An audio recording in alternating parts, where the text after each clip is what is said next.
Zachary Formwalt, Wages on Sand. Wages on Sand, created as a follow-up to In Place of Capital, is set in Museum Van Loon, a few blocks away from the area once known as the Golden Bend, described towards the end of In Place of Capital. Museum Van Loon was originally a canal house purchased by Hendrik Van Loon, descendant of Willem Van Loon, who was a founding member of the VOC, the Dutch East India Company, in the 17th century in 1884. The Van Loon family were the last residents of the house and founders of the museum. Formwalt notes how paintings, photographs, a decorative banister, and other items, which now comprise the museum collection but once adorned the mansion, revealing the family's history, are closely linked to the process of their accumulating wealth. The artwork starts with a quote from the Van Loon family journal from the early 17th century, "Wages make labor sweet." Here, the English word wage corresponds to the Dutch word loon. Loon also refers to the family name, derived from the town Loon op Zand in Netherlands, where they originated. The title of the artwork, Wages on Sand, is strongly suggestive of the historical development of the golden age of Dutch colonialism and financial capitalism, the matrix of today's stock markets and derivatives, which anonymize and circulate capital. The cultural artifacts that make up the house, as well as the name of the Van Loon family, are devices that insinuate the violent nature of financial markets. In particular, a painting by Jan Minse Molenaar, which supposedly recorded a Van Loon family wedding ceremony, alongside photographs of figures associated with the family, show how images can clearly reveal racial and class discrimination.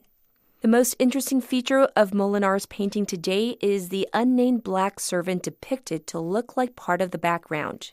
This person in the background, regardless of the main theme of the artwork or even of his actual existence at the gathering, is presented as an inanimate object, much like the tablecloth, gold, and citrus fruits. Similarly, the photographic images emphasize the stage and background, implicitly representing the various colonies they own as family property indicators, with costumes and attitudes emphasizing the privileged superiority of Amsterdam's main family, rather than portraying the faces of the central figures.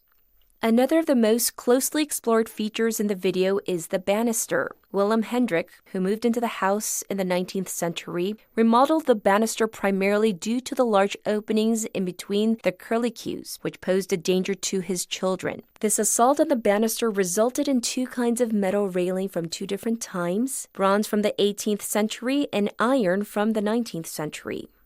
The bronze one was designed to show the name of the owner who commissioned the construction of the house, Tripp, who accumulated their wealth and fame through the arms trade of the 17th century. The decorative bronze-plated iron curlicues were added when the Van Loon family renovated the banister.